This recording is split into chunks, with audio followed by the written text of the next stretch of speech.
the house at the end of the road. It was a foggy night, and the wind howled through the branches of the forest trees. Armin, who was always chasing thrills, decided to uncover the secret of the abandoned house that everyone feared. His friends had tried to stop him, but with a proud, confident smile he said, "Fear is only in our minds. I'll go, record everything, and show you." He switched on his flashlight and entered the narrow, dark path. The deeper he went, the thicker the fog became. The night birds and crickets suddenly fell silent, as if the forest itself had held its breath. When he reached the house, a stench of rot and dampness filled his nose. The wooden door creaked open with a soft push, its moan echoing like the cry of a wounded woman.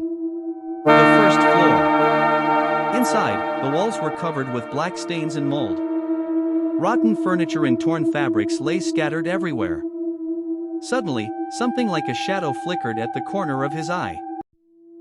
He spun his flashlight quickly, but nothing was there.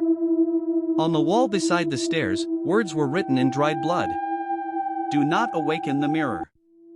Armin sneered and muttered, "What nonsense! The second floor and the mirror."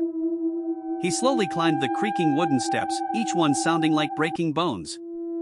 When he reached the second floor, he found a dark, empty hall. In the middle stood a huge, ancient mirror with a black frame. Its surface was so clouded it looked as though fog was trapped inside it. Armin stepped closer and wiped away the dust. He saw his reflection, but something was wrong. The reflection was smiling while he stood still. Cold sweat dripped down his forehead. He stepped back, but the reflection stepped forward. The flashlight flickered, its light dimming. Suddenly, the mirror cracked with a piercing screech. From within, something crawled out, a figure with Armin's face, but with hollow white eyes, a mouth stretched nearly to the ears, and a deranged grin. The hunt! Armin screamed and stumbled backward, but the creature followed him like a shadow.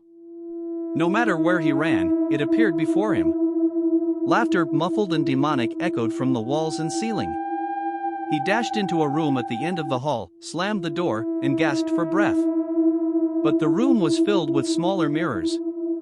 In each one stood countless versions of himself, all staring at him with the same cold grin. One mirror cracked, then another, until they all shattered. Dozens of smiling Armins crawled out. The end. His flashlight slipped from his hand. The light died. Darkness consumed everything. The last thing he heard was his own breathing, suddenly merging with dozens of identical breaths. The next morning, his friends came to search the house. On the second floor, they found only the broken mirror. But now, whenever each of them looked into it, their reflection was gone. Instead, Armin, with that same cold smile and white eyes, stared back at them.